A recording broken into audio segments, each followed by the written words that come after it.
কানাডার ওপর অতিরিক্ত 10% শুল্ক আরোপের ঘোষণা দিয়েছেন মার্কিন প্রেসিডেন্ট ডোনাল্ড ট্রাম্প।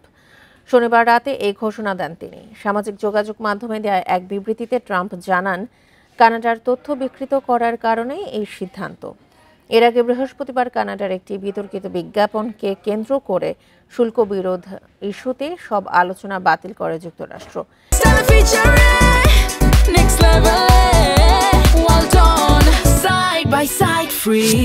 সে সময় ট্রাম্প জানান, কানাডার চরম অগ্রহণযোগ্য আচরণের কারণে সব ধরনের বাণিজ্য আলোচনা বাতিল করা হলো।